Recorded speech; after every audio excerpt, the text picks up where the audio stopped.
Oiê! Estamos no ar com o 17º episódio do Pode Falar Mais, da segunda temporada, né? Ainda temos a primeira temporada também, com vários episódios por lá. E se você não assistiu, pare por agora, volte lá e assista, porque tem muitas histórias legais.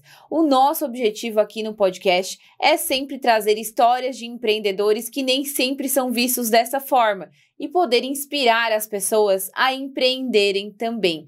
No caso de hoje, temos uma dessas histórias. Hoje nós vamos conversar com um jovem que é pastor, que iniciou a sua vida profissional aos 18 anos e ao longo da sua trajetória sentiu esse chamado e fundou uma igreja aqui em Araranguá. Então hoje nós vamos saber um pouquinho mais de toda essa história e conhecer a vida de Diogo Paz. Seja bem-vindo, Diogo. Boa tarde, Mai. Boa tarde a todo mundo, pessoal que está aí assistindo a gente. Uma alegria poder estar aqui e compartilhar, né, tudo isso que Deus tem feito na minha vida.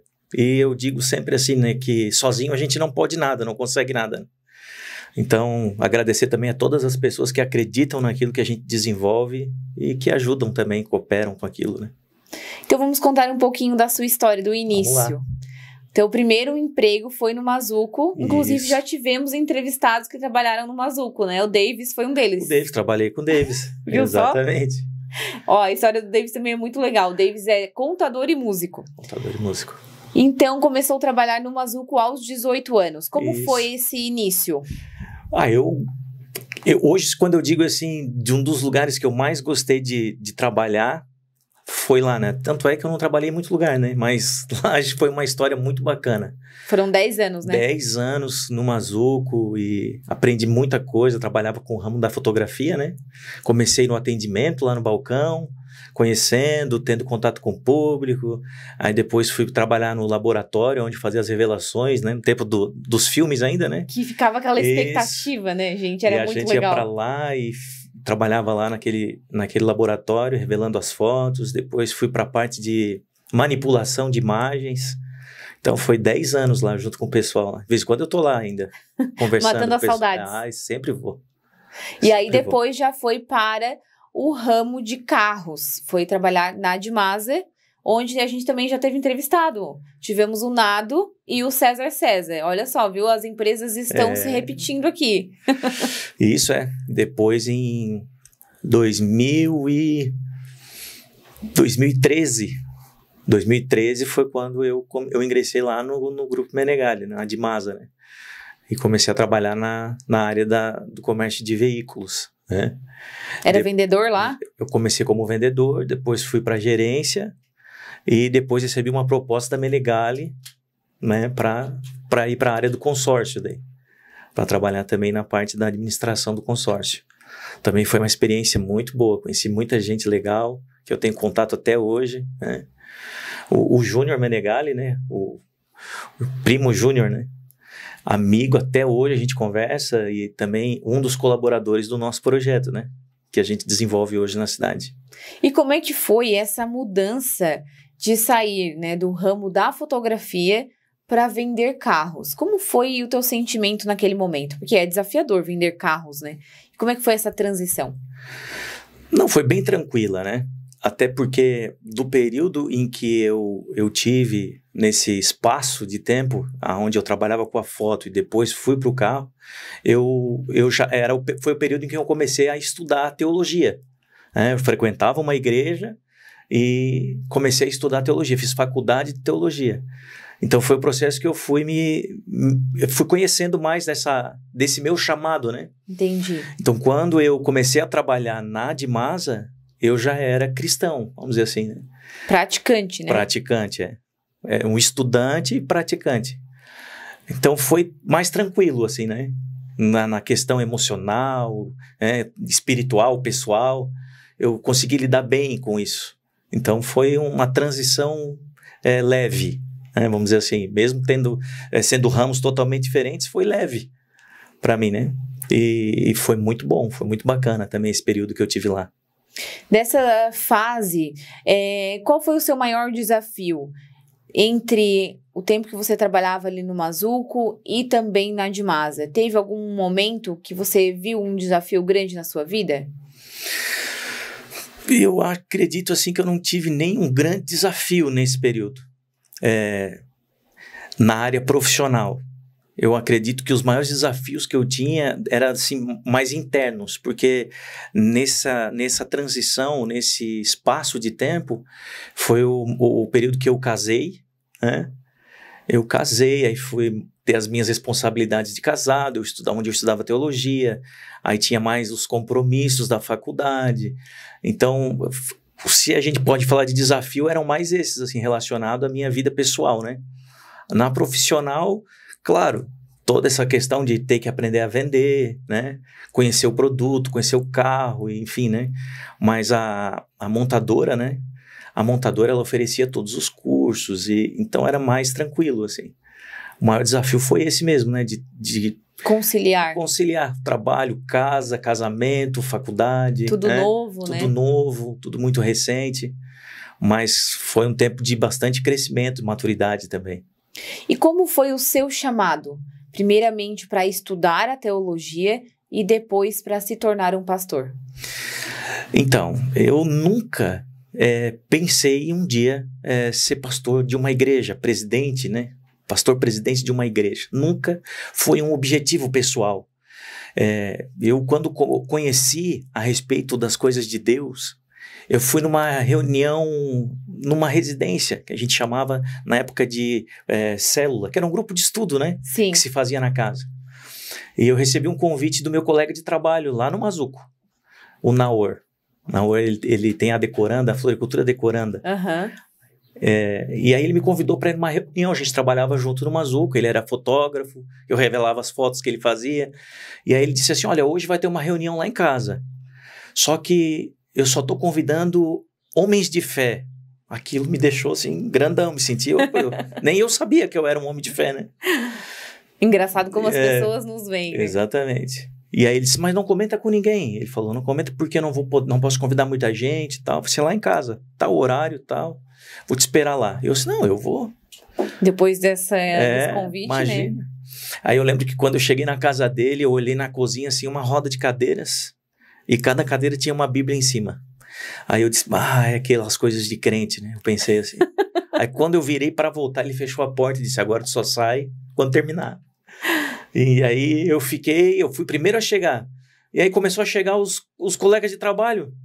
Aí eu falei, tu disse que não era para mim falar para ninguém, tu convidou todo mundo, né? E ele assim, isso é estratégia, né? Ele falou. E foi o primeiro contato que eu tive com as coisas de Deus, assim, de uma forma mais íntima, sabe?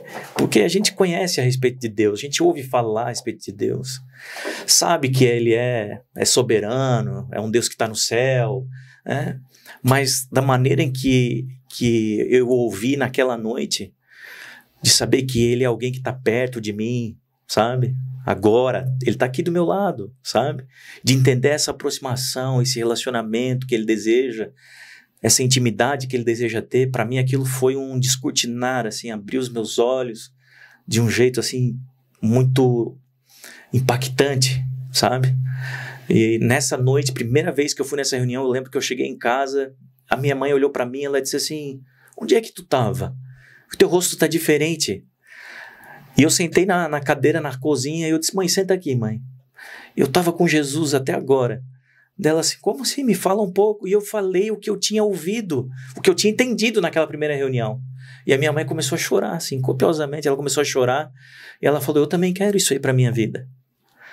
E aí nisso chegou a minha irmã mais velha. E viu nós dois chorando. O que está acontecendo, gente? Vocês estão chorando, mas não é de tristeza.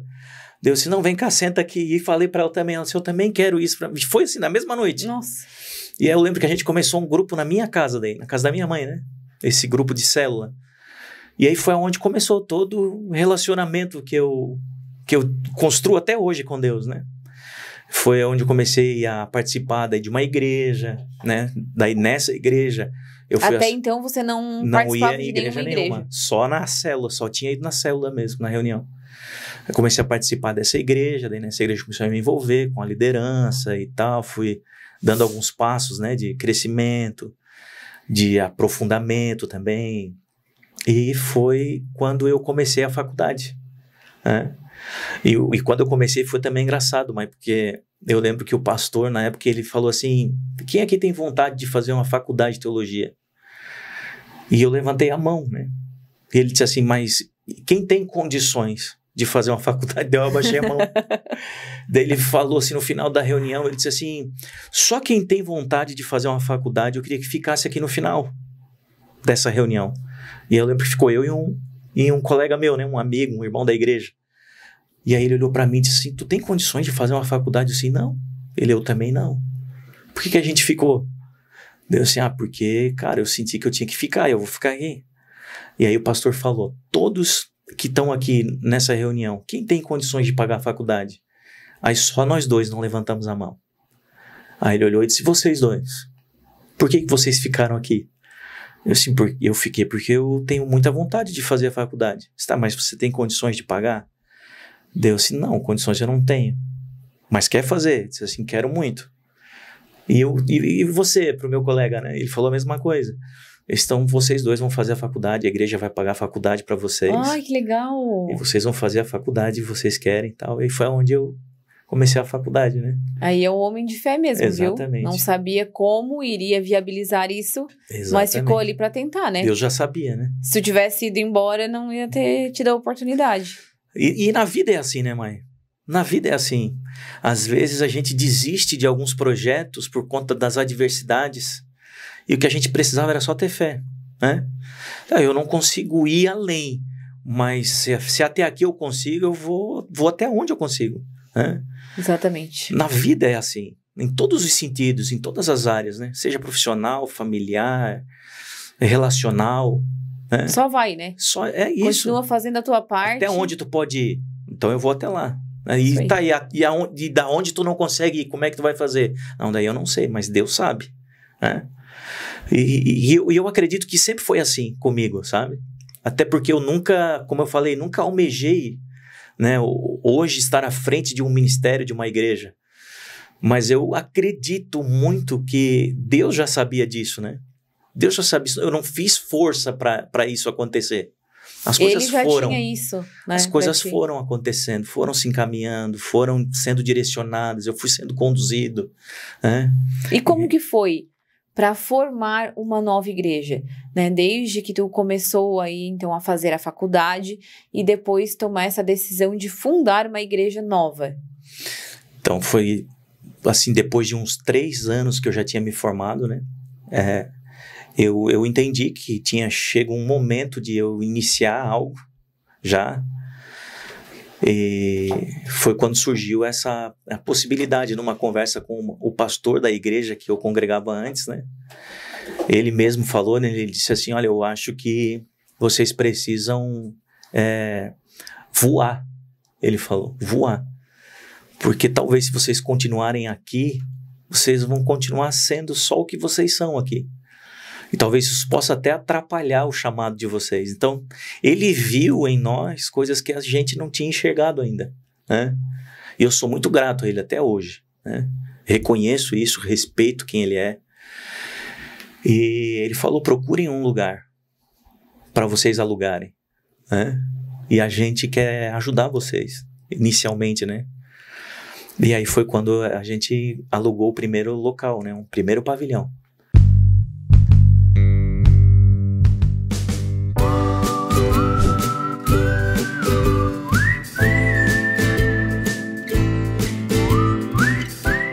Há 40 anos, a PS Contabilidade é uma referência em seu segmento. Com uma gestão inovadora e atualizada, a equipe está sempre conectada às principais atualizações tributárias e fiscais. Junte-se aos cases de sucesso que fazem parte do time de clientes da PS e agregue mais valor à sua empresa.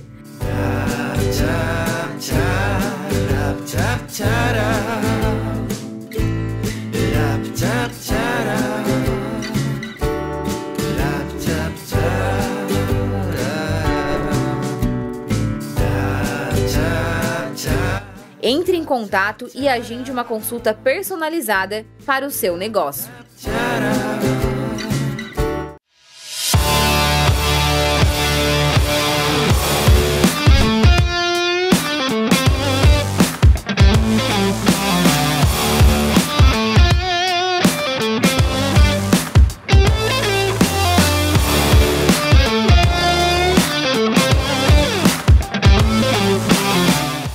Trocar de carro é uma decisão muito importante, que envolve muitas emoções e dúvidas. Mas com a equipe da Auto 15 Veículos, você pode ficar tranquilo.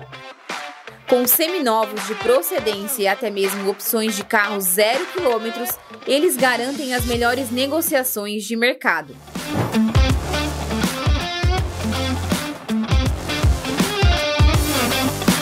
Não espere mais. Vem para Auto 15.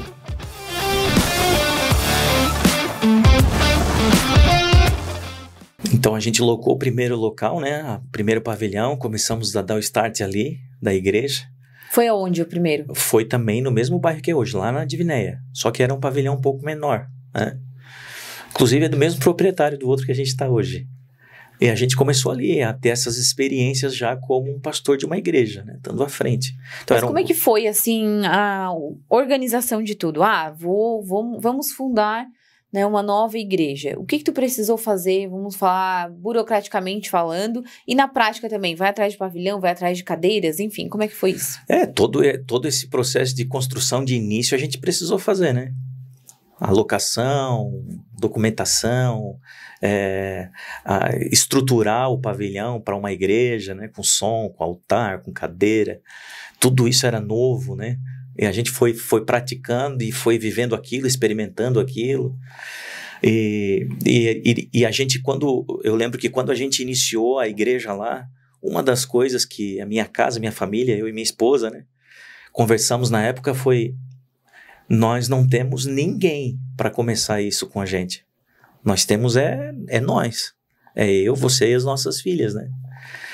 Porque nós não vamos convidar pessoas da igreja que nós estávamos para ir para lá junto com a gente. Né? Sim, para não criar nenhuma situação, isso, exatamente. Né? Então, a gente não comunicou, assim, as pessoas que já se relacionavam com a gente, não comunicou, não convidou, né? Comunicar, todos já sabiam, né? Que isso iria acontecer. E aí, quando a gente foi para lá, foi uma surpresa, porque na inauguração, imagina, muita gente que a gente já conhecia foi, né? E depois, alguns desses ficaram e no passado dos dias, dos meses, foram agregando, né? As pessoas foram vindo, muitos conhecidos, colegas de trabalho, gente que eu tinha trabalhado no Mazuco. O Naor, né? Que foi o cara que me convidou para ir lá na reunião da casa dele. Foi um dos que foram para lá e disse: não, agora eu quero ficar aqui com a minha família e tal. E, então, foi tudo muito, muito bacana, assim, né? Claro, os desafios, né? Eu sempre digo assim, ó, você tá à frente de um projeto como esse, uma igreja, é diferente de qualquer coisa, porque na igreja você não pode exigir nada das pessoas, sabe? Numa empresa, empreender um negócio, você tá pagando um salário para alguém te servir. Na igreja não, na igreja a pessoa é voluntária para fazer aquilo. Então é muito mais difícil lidar com isso, porque na empresa tu diz assim: tu não quer fazer, então você vai ser substituído, vou colocar alguém que queira, você vai ser demitido, eu contrato outro. E se ele não me servir na maneira que eu quero, eu tiro até achar. Na igreja eu não posso fazer isso.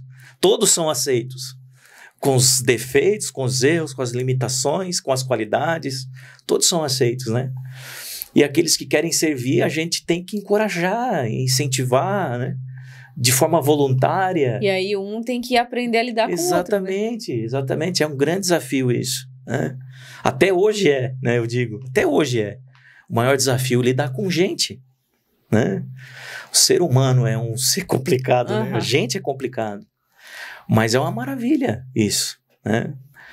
E aí foi acontecendo, as coisas foram acontecendo, as pessoas foram chegando, as coisas foram crescendo, né? E quando a igreja começou foi em 2018, né?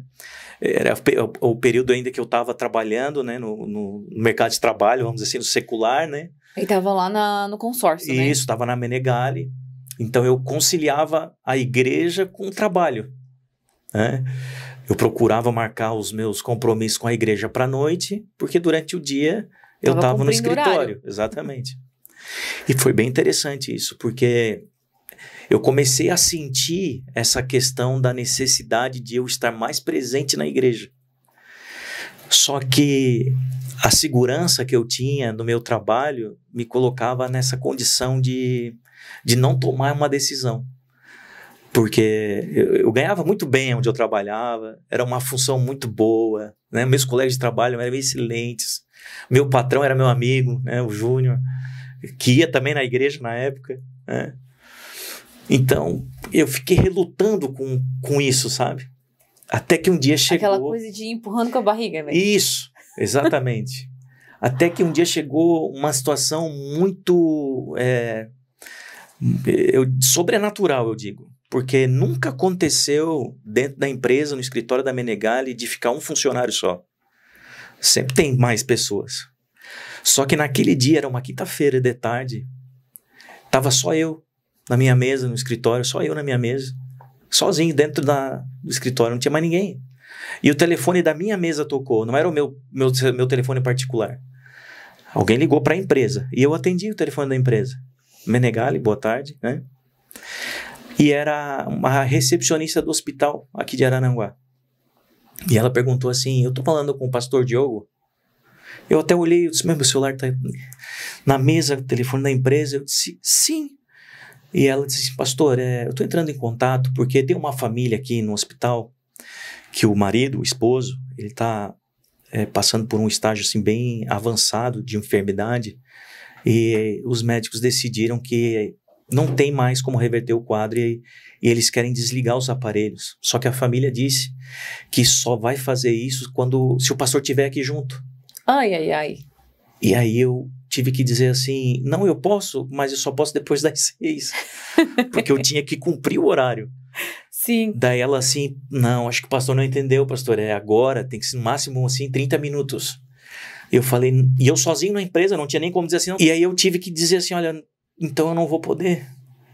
Daí ela falou, não, eu aviso então a família para ver o que eles vão fazer, mas tudo bem, né? E desligou. Quando ela desligou o telefone, sabe, veio aquele sentimento assim de eu estar dividindo o meu chamado para aquilo que Deus queria fazer através de mim, para mais pessoas, do que aquilo que eu queria preservar só para mim, que era o meu trabalho, o meu emprego, a minha segurança financeira. E eu fiquei muito ruim, sabe? De ter dito não para algo que eu sentia que eu precisava fazer. E eu lembro que daí os meus colegas começaram a chegar, uns 20 minutos depois, todo mundo tava ali. E eu fiquei ruim naquele dia. Abençoados, né? E eu inclusive pedi para ir embora mais cedo, que eu não fiquei bem. Quando eu cheguei em casa, eu conversei com a minha esposa, falei o que tinha acontecido. Enfim, passou. E uma semana depois, numa quinta-feira, no mesmo dia, isso nunca tinha acontecido na empresa. Eu estava na mesma situação, sozinho de novo, no mesmo lugar, na mesma mesa. O telefone tocou. Gente. E quando eu atendo, era a recepcionista do hospital. Meu Deus, não acredito, gente. Contando a mesma história. E eu falei para ela assim, não, você deve estar enganado, você já me ligou semana passada. E ela disse assim, é aquele pastor que não pode vir, né? É outra família, pastor. É outra família. E eu estava sozinho de novo. E eu falei, eu não posso ir. E ela disse, não, tá, tudo bem. E desligou o telefone. Ali, eu disse assim, não, cara, não vai dar mais. Não vai dar mais, não posso mais negociar isso. E aí eu terminou aquele dia, na sexta-feira de manhã, eu fui trabalhar, e aí o Júnior, meu patrão, né, tava passando, eu falei pra ele, eu preciso conversar contigo agora. Daí ele falou, não, vem cá na minha sala. E aí chegou na sala dele e eu falei pra ele, né, esse cara, é o seguinte, eu preciso pedir minha demissão. E ele, mas o que houve? Aconteceu alguma coisa na empresa? Não tá feliz com o teu salário? Isso aí tudo a gente pode ver. Eu falei, não, cara, eu ganho muito bem, aqui é um ótimo lugar, eu amo demais isso aqui, mas eu preciso me dedicar ao meu chamado. E aí ele me olhou assim, e ele falou assim, eu posso te dar um abraço? Que legal. E eu falei pra ele assim, claro, cara. Daí ele assim, nossa, eu aprendo contigo até com a tua demissão. Ele falou, né? Ele falou, cara, tu vai sair a hora que tu quer. Eu sabia que isso ia acontecer, não sabia que ia ser assim tão rápido, porque a igreja começou em abril de 2018, e eu estava tendo essa conversa com ele em dezembro. Sim, foram meses. No mesmo ano, Ele falou, eu sabia que isso ia acontecer, mas não esperava que fosse assim, tão recente, né? Mas eu te entendo, ele falou, né? Então tu vai sair a hora que tu quiser, o dia que tu quiser, do jeito que tu achar que tu tem que sair. E eu falei, não, eu só vou, então, organizar algumas documentações que eu preciso organizar, deixar em dia. Eu acredito que uns 30 dias eu consigo fazer isso. E ele disse, não, tá tudo certo. E deixa eu te dizer uma coisa, ele assim pra mim. Eu não sei como é que tu vai fazer com a tua questão financeira, porque como é uma igreja nova, recente, provavelmente ela não tem condições de manter você, né? A tua casa, a tua família. Como é que tu vai fazer com a escola das tuas filhas? Como é que tu vai fazer com o pagamento do teu carro, da tua... Eu falei pra ele, cara, não me faz pergunta difícil agora. Eu não quero nem pensar, né? Eu não posso pensar nisso, eu sei que só tenho que fazer uma coisa. Eu tenho que obedecer aquilo que Deus está falando pra mim. Daí ele disse, não, eu tô te perguntando isso porque eu quero te dizer que se em algum momento você precisar de ajuda nessa questão, lembra de mim. Não esquece de mim. Eu sei que tu não vai precisar, ele falou, mas se porventura, por acaso, precisar, lembra de mim. E aquilo ali pra mim me deu sabe? Porque era exatamente aquilo que estava me impedindo, né? E quando eu tomei a decisão, que eu conversei com ele, ele me deu essa segurança, vamos dizer assim, né? Dizer, tu não vai precisar, mas se caso acontecer, lembra de mim. E graças a Deus, assim, Maia, desde quando eu me desliguei da empresa e fui viver integralmente do ministério, aconteceram diversas situações, assim, que se eu fosse contar aqui, olha, de Deus se mostrar presente, assim, sabe? Dizendo assim, você honrou seu chamado, agora eu vou honrar você. Tem como contar aí, pelo menos alguma pra gente? Tem, porque isso aconteceu bem no início, quando eu me desliguei da empresa. Eu tinha ainda, vamos dizer assim, a demanda das minhas dívidas. Eu vivia num padrão de vida e estava acostumado a receber um valor e pagar as minhas contas. Aí, 3 meses depois, as contas continuaram ainda a vir, né? Sim. E eu já não tinha mais o recurso que eu recebia. Não param nunca. Não param nunca. E eu lembro que chegou o boleto. Meu boleto do cartão. Chegou em casa. Uma tarde, durante a semana, eu vou em casa. A igreja estava no início ainda.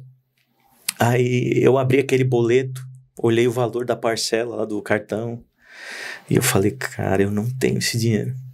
E eu lembro que eu sentei, eu nunca tinha feito isso, né? Eu sentei na mesa da cozinha, coloquei o boleto aberto na mesa, coloquei a minha mão em cima daquele boleto, fechei meu olho e falei assim, Deus, eu não tenho condições de pagar esse valor aqui, mas eu decidi fazer a tua vontade. Então, se tem alguma pessoa nessa cidade que ainda te escuta, fala com essa pessoa. Toca no coração dessa pessoa, porque eu não sei da onde que vai vir esse recurso. Eu sei que vai vir de alguém, mas não sei quando, como, em que circunstância. Mas fala com essa pessoa. Em nome de Jesus. Amém.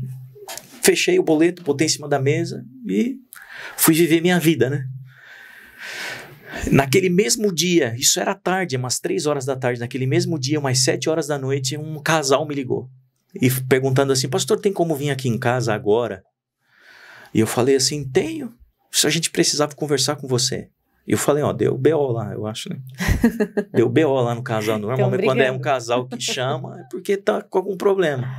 E eu, quando cheguei lá, daí eles estavam sentados na mesa, na cozinha, e com uma cadeira, um café. Senta aqui, pastor. E aí eu sentei e falei, fala, gente, o que tá acontecendo? Então, pastor, aconteceu algo bem estranho hoje aqui em casa. E eu, né? Me conta, né? Tô aqui pra ouvir. Ele assim, então, eu tava aqui na cozinha preparando um lanche e a minha esposa tava lá no quarto, na frente. E Deus falou algo muito específico comigo aqui. E quando eu entendi isso, que era Deus falando comigo, eu saí pra ir falar pra ela lá no quarto. E a gente se encontrou no corredor de casa.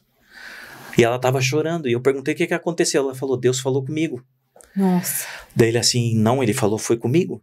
Daí ela assim, não, o que ele falou? E era exatamente a mesma coisa. Exatamente a mesma coisa. E a gente precisava que tu viesse aqui pra gente poder resolver isso que Deus falou. E eu falei, já fiquei meio com medo, né? Eu disse assim, o que Deus falou, né? O que ele quer de mim? Daí ele falou assim, então, pastor, e foi assim muito específico, viu? Então a gente queria te entregar esse envelope aqui. Meu Deus. E é por obediência que a gente está fazendo isso. Não é porque a gente quer, não, é porque a gente entendeu que foi Deus que mandou. É por obediência a Deus. E a gente só queria que você orasse por nós, por nossa casa. E aí eu orei com eles, não mexi naquele envelope. Tava colado assim, né? E aí quando chegou em casa, a primeira coisa que eu fiz foi abrir aquele envelope. Já tava ansioso pra abrir o envelope. Quando eu abri o envelope, era o valor exato. Exato? Exato. Com centavos, tudo. Exato da fatura. Eu bati uma foto da fatura e eu mandei para ele. E ele me ligou chorando. Ele falou, Deus existe. Deus ainda nos ouve. Ele falou, né? E eu falei para eles assim, eu fiquei muito feliz porque vocês são uma casa que ouve a Deus. Porque a minha oração foi essa. Se existe alguém que te escuta, que essa pessoa possa te ouvir agora. Que o senhor possa falar com ela agora. Então, essa é uma das experiências, né? Onde Deus se mostrou muito presente, assim. Dizendo, você tomou a decisão de me obedecer, agora eu vou honrar você. Sabe? Uma coisa muito interessante é justamente a gente saber como pedir e pedir com fé. Porque muitas vezes a gente quer pedir ajuda de Deus, a intercessão dele, mas a gente se atropela, não fala claramente. E tu foi lá e falou bem diretamente o que tu precisava, fez a tua oração, seguiu e ele te atendeu. Exatamente. Eu penso assim que é isso que ele espera, né? É a verdade. Às vezes a gente se limita a falar com Deus porque a gente quer usar palavras bonitas, né? Isso. Ou às vezes uma oração repetitiva, sabe? E não é nada disso que atrai ele. É a sinceridade, a fé, a verdade, aquilo que está no teu coração externar, é colocar diante dele. Sabe exatamente aquilo que tu precisa. Sabe por que ele deseja isso? Porque ele vai fazer e você não vai ter dúvida que foi ele que fez. Porque às vezes a gente tenta do nosso jeito. E quando dá certo, a gente quer a glória para nós. Eu falei que eu ia conseguir, eu sou bom. Eu fui o cara, sabe? E não, a nossa vida é depender de Deus. Sabe por que eu falo isso? Porque às vezes as pessoas questionam, né? Por que eu tenho que falar para Deus o que eu preciso se ele já sabe de tudo? Porque a gente precisa tomar essa atitude. Não é porque ele não sabe, é porque a gente precisa saber. Uhum. A gente precisa saber de onde que veio. Né? Que foi ele quem fez. Sim, e ter essa humildade também de pedir, né? Exatamente. De saber dessa condição de dependência. Então foram assim, e tem sido assim até hoje, né? Hoje eu vivo integralmente do ministério, da obra, do chamado. A gente vive da bênção, né? Eu digo, né? Viver da bênção é assim, pastor, que número tu calça? É o teu, né? Pastor, que número tu calça? É o teu, né? Se ficar apertadinho. Pode mandar que dá tudo certo. Exatamente. Então, viver da bênção é uma alegria, né? Mas hoje, pastor, tem um salário fixo ou não? Sim. Hoje a igreja mantém a nossa casa, cuida da nossa família. Né? E aí entra também, né, o lado do empreendedorismo. Uhum. Você também precisa gerir tudo isso, precisa ter uma gestão também, né? Sim. A gente tem uma equipe daí, né? Pessoas que nos auxiliam, tem a liderança da igreja, que faz toda essa parte de administração, o conselho, onde a gente toma as decisões, né? Então vamos dizer assim, que é um empreendedorismo, é estranho dizer isso, né? Mas o empreendedorismo da fé, não sei, né? É como se fosse uma empresa que, é igual o padre veio aqui e nos contou, ele falou que não gostava de falar assim, mas na prática, né, vamos dizer assim, burocraticamente falando, é realmente como se fosse uma empresa, né? Precisa organizar todos os setores, tem CNPJ, exatamente. Enfim, tem as conta obrigações. no banco, tem suas despesas, manutenções. As entradas, as saídas, enfim, tem toda uma organização também, uma gestão. Tem funcionário, né? Tudo isso tem, né? Agora, pastor, falando dos projetos, né? Talvez quem está nos assistindo não conheça a igreja pelo nome, que é Vivendo Reino Church. Isso. Mas eu tenho certeza que vai conhecer o Mercado Solidário, que é um dos projetos que vocês desenvolvem aqui na cidade. Conta um pouquinho como surgiu a ideia de lançar esse projeto e como ele funciona. Então, esse projeto, ele aconteceu de uma forma bem especial também, porque nós auxiliávamos algumas famílias com cestas básicas. E a gente começou a perceber que na cesta básica não tinham todos os itens que uma família precisa. Não tinha, por exemplo, produto de higiene pessoal, produto de limpeza, não tinha bolachinha recheada para uma criança, né, um todinho. Que para eles faz toda a diferença, né? Cara, e aí a gente foi olhando outros projetos que já acontecem, mais ou menos nessa linha, e a gente pensou assim, a gente precisa trazer isso para cá e adaptar da nossa maneira, com a nossa identidade. E aí foi onde a gente surgiu essa ideia, né? E eu lembro que aconteceu assim, nós já tínhamos tudo no coração, né? Só precisava colocar em prática. Só que para colocar em prática, a gente precisava ter o recurso, né? Aí pediram a igreja emprestada para nós, para um grupo de empreendedores da cidade. Queria fazer uma reunião de workshop e tal, e eles não tinham espaço para fazer a reunião, e entraram em contato perguntando se eu não cedia a igreja para eles fazer essa reunião. Se eu cobrava um aluguel e tal, para eles, né? Que eles iam servir um café e tal. Eu falei disso, não, imagina, eu empresto. Eu só queria 10 minutinhos. Pode ser no final, 10 minutos para mim falar, mas tá certo, já tá emprestado. E aí eles organizaram uma noite lá e tal, fizeram entrevista, workshop e tal. E no final, eu peguei o microfone e falei do projeto. Foi a primeira vez que eu falei do projeto na igreja para pessoas que não eram da igreja, né? Sim. E aí contei a ideia. E naquela noite, eu lembro que daí na hora do café, um empresário veio me procurar e perguntou para mim assim, pastor, o que falta para começar esse projeto? E eu falei, então, falta tudo, né? A gente tem a ideia, eu disse, a gente falta um local. Falta só um detalhe. A gente precisa de um lugar para fazer. Daí ele perguntou, mas não tem espaço aqui na igreja para fazer? Aí eu falei assim, então, é justamente isso que eu quero, que é o diferencial. Eu não quero fazer na estrutura da igreja para limitar as pessoas da igreja. Eu quero fazer separado, porque é um projeto que é para auxiliar a cidade. Não pessoas que são evangélicas, mas todas as religiões, todas as pessoas que precisam. É o católico, é o espírita, todos eles, o ateu. O projeto é para tocar pessoas. Daí ele assim, é um lugar que precisa? E tu já viu esse lugar? Eu assim, já. Então pode fazer o contrato de aluguel que eu vou ajudar com o aluguel durante 1 ano. Nossa, que legal. Daí eu falei, tu tem certeza no que tu tá falando? Tu nem sabe quanto é que é o aluguel? Daí ele assim, não, pode alugar. E aí foi onde a gente deu start. E eu lembro que essa reunião ela foi muito polêmica na igreja, porque não é normal isso acontecer, né?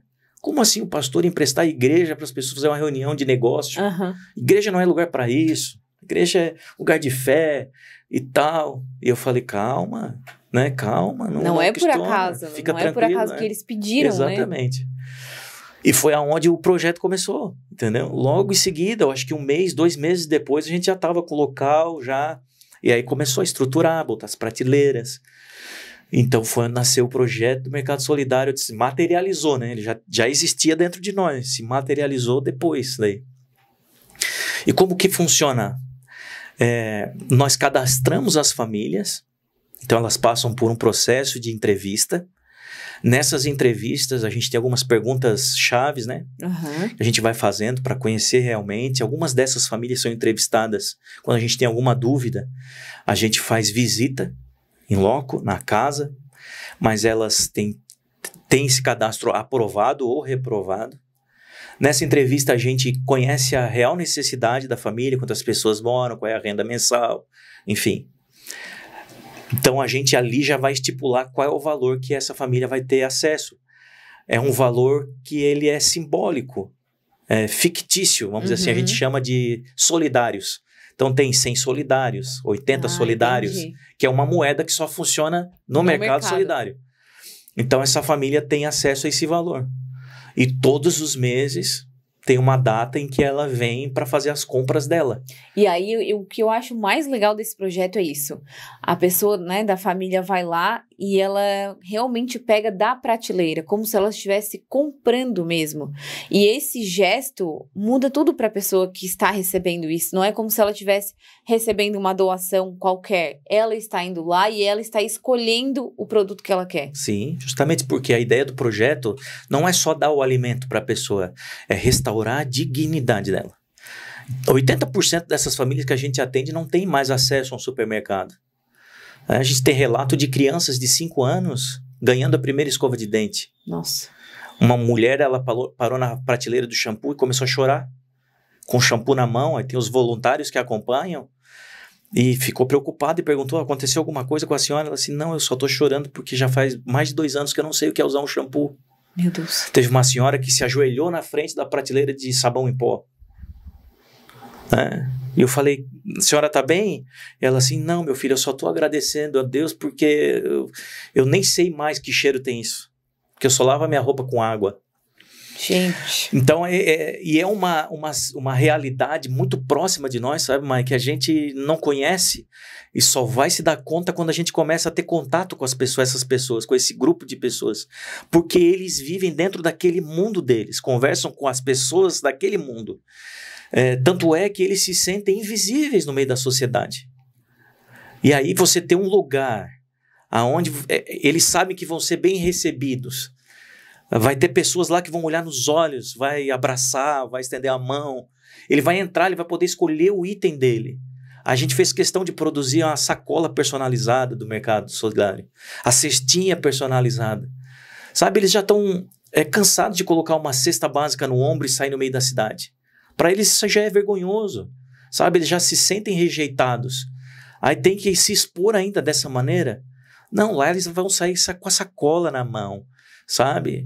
Pastor, eu posso pegar 2 azeites? Eles perguntam assim, lógico, você vai pegar quando você acha que é necessário. É importante mesmo? Então a gente vai trabalhando isso. Né? Teve um senhor que ajudando também. Teve um senhor que na hora que estava passando no caixa, tem um caixa, né? A gente faz os cálculos, às vezes passa, tem que devolver algum item, então eles têm que saber o que é importante realmente, o que não é. Importante, exatamente. Né? E aí ele falou para mim assim, eu posso trocar o macarrão pelo arroz? E eu falei, mas por que o senhor quer trocar? Ele disse, não, porque o arroz eu posso fazer mais de uma vez, o macarrão eu faço uma vez só acaba. Eu disse, então, aí tá entendendo, né? Então, lidar com isso não tem preço, sabe? Eu digo assim, é um desafio, todo mês, hoje são mais de 100 famílias cadastradas. E nós não temos ajuda financeira nenhuma do governo federal, do município. Sabe, a gente mantém tudo aquilo de lá com doações. De pessoas, de parceiros, de empresas que conhecem o projeto. A gente não vai atrás das pessoas para pedir, sabe? A gente só apresenta o projeto, o que é a ideia. Qual é a ideia do projeto? Cara, é restaurar a dignidade. Sabe? Dá para essas pessoas uma possibilidade de esperança, de dizer assim, não, eu ainda posso fazer isso. Sabe? Essa geração, essas crianças que nós recebemos lá, vai muita criança junto com a família, né? Muitas vezes para elas é a única experiência, né? Exatamente. Então elas vão crescer já tendo essa mentalidade de uma possibilidade, sabe? De viver uma vida melhor, de saber que tem pessoas que se preocupam, sabe? Não é só aquele mundo deles. Não, eu posso, né? Eu tenho como chegar em casa, meu amigo vai me perguntar onde é que tu estava? Eu estava no mercado com a minha mãe. Fui no mercado com meu pai. Sabe? Então isso é gratificante. E é isso que a gente tem vivido lá, sabe? E tem muito cadastro ainda esperando para ser atendido. E a gente não consegue atender todo mundo por causa da demanda. E a gente depende de doações, né? De pessoas que cooperem, que invistam. A gente vai deixar aqui embaixo, então, um contato para quem quiser doar, fazer as doações dos alimentos, dos itens de higiene, saber como ajudar, poder entrar em contato também com vocês para poder colaborar. Porque quanto mais doações vocês tiverem, mais pessoas vocês vão conseguir atender. Exatamente. Tem o Instagram do projeto, né? @Mercado Solidário Araranguá. Lá a gente fez esse Instagram também como uma forma de prestação de contas, né? Para as pessoas verem as pessoas que acreditam, investem, cooperam, verem o que está sendo feito, né? Como a gente tem se movimentado. Então a gente reúne essas pessoas, todas elas, antes do atendimento. E a gente libera uma palavra de encorajamento, de direção, de esperança, de fé. né? Não é só ir lá e pegar o alimento. Não, eles têm todo um cuidado, né? A gente acompanha algumas famílias mais de perto, já chama pelo nome as pessoas, né? Uma história de um homem que foi lá, 3 anos em depressão profunda. Perdeu a família por causa da depressão. Foi abandonado, né? E não conseguiu mais trabalhar. Ele foi lá bem debilitado, assim. Fisicamente, emocionalmente, espiritualmente.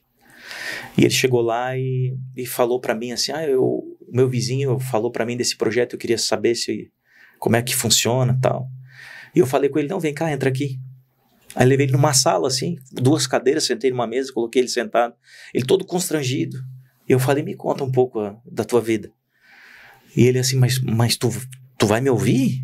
Nossa. Daí eu falei, claro, tô aqui pra isso. E ele começou a me contar toda a história dele. E eu parei aquela tarde só pra ouvir ele. E eu falei, não, eu já vou colocar o teu nome aqui no cadastro. É um caso muito específico, né? E a gente vai te ajudar. Você vai me ajudar mesmo? Eu assim, sim, a gente vai te ajudar. Dia tal, você vem aqui, funciona assim. Ele veio no dia certinho, comprou as mercadorias, tudo que ele precisava, me agradeceu. No outro mês, ele veio de novo. Durante 5 meses, ele foi sendo atendido, né? Assim, acompanhado. E cada vez que ele vinha, eu sentava com ele, conversava, vem cá, me conta, aquela situação, como é que ficou, como é que tá. Eu conseguia lembrar e dar continuidade, sabe? Foi fazendo um acompanhamento Sim. mesmo. E assim, tá, e aí, vamos voltar, vamos trabalhar, fui incentivando ele. E eu lembro que no 5º mês, ele me mandou uma mensagem, dei meu contato para ele. Ele falou assim, pastor, eu só estou entrando em contato com o senhor para dizer que que você pode substituir o meu nome do cadastro por outra família, porque eu consegui um emprego. Eu falei, não fala isso, cara, é verdade? Ele assim, claro, pastor, eu vou trabalhar já semana que vem, eu começo. E eu queria agradecer vocês, porque vocês acreditaram em mim. Se não fosse vocês, eu talvez estaria até agora na cama. Daí eu falei, cara, que alegria, que alegria. E aí ele assim, eu vou fazer uma visita aí para vocês. Eu disse, eu vou te esperar. E eu lembro que passou então 1 mês de trabalho e ele chegou lá no projeto, a gente estava em atendimento e ele chegou de uniforme. Ele falou assim, eu fiz questão de vir de uniforme hoje e eu trouxe um negócio aqui, peraí, foi ali na rua e buscou uma cesta básica.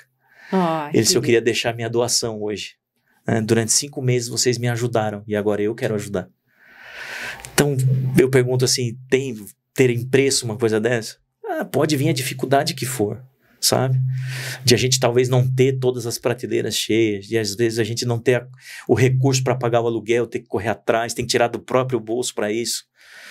Vale a pena, sabe? Você vê uma vida sendo restituída, sabe? Voltando a se achar digno daquilo, né? De estar no meio da sociedade, voltar ao mercado de trabalho, sabe? Eu acredito que esse é o principal objetivo da igreja. Sabe? É fazer a diferença fora das 4 paredes. Não faz sentido eu ir para um culto, para uma reunião e ouvir uma palavra que não vai mudar minha segunda-feira, minha terça-feira, minha casa. Não vai fazer eu ser melhor com alguém. Não faz sentido. Isso é uma religiosidade. Sabe? Agora, quando você pega aquilo que está escrito e você materializa aquilo, colocando em prática no teu dia, você está vivendo o verdadeiro evangelho. Então, o evangelho que eu acredito é esse, sabe, mãe? É aquele que eu faço ele ser de verdade. Eu estou pregando o evangelho quando eu estendo a mão para alguém. Quando eu abraço alguém. Perfeito. Quando eu paro para ouvir alguém, eu estou pregando o evangelho. Sabe? Muito maior, melhor, mais eficaz do que você preparar um sermão é você ter atitudes, sabe?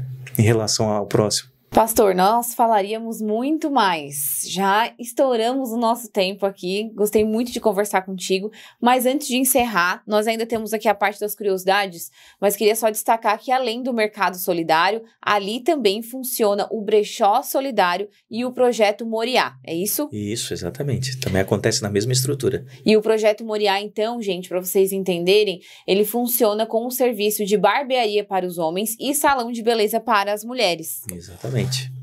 Então, para vocês conhecerem um pouco mais, é só vocês entrarem em contato, né? Dá para acessar o Instagram também da Igreja do Mercado Solidário, vocês vão ter mais informações por ali. Agora, então, eu vou fazer aqui uma parte de curiosidades que a gente faz com os nossos convidados. Eu vou falar uma palavra, né? Fazer uma pergunta e você pode me responder com até uma frase. Um louvor. Amigo. Uma passagem da Bíblia. João 3,16. Um sonho para este ano. Atender mais pessoas no projeto do Mercado Solidário. Teve algum momento da sua vida que você pensou em desistir? Vários momentos. Quer citar algum? Eu acredito que isso acontece todo mês, né? Todo mês Quando a gente pode tentar consegue. se parar. Só que é só um pensamento, né? Passa rápido, o sentimento que vem e vai só. Aquilo que a gente falou, né? Vamos assim mesmo, porque não tem opção. Bora! E como foi, então, participar aqui do podcast? Uma alegria muito grande, uma honra, né? Poder compartilhar, dividir tudo isso que a gente tem experimentado. Me sentir muito bem recebido também. E agradecer a Mai, né? A nossa cinegrafista. Que bom, eu vou te entregar então a nossa lembrancinha oficial. Todo mundo que participa aqui ganha um mimo feito pela minha mãe, Caseiros da Marla. Que bacana. E vou mostrar para o pessoal que eu também fui presenteada, inclusive gostei muito, né? Livro aqui, ó, Jesus, Meu Primeiro Amor. Com certeza vou ler e depois vou te contar o meu feedback. Isso aí. Diogo, mais uma vez, só quero te agradecer por ter vindo aqui, ter aberto a sua vida, a sua história e trazido um pouco mais da palavra de Deus, né? Eu gosto muito de falar de Deus aqui no podcast também. Acho que quase em todos os episódios aí a gente fala nele, porque não tem como, né? Então, realmente, muito obrigada por ter vindo e ter participado aqui com a gente.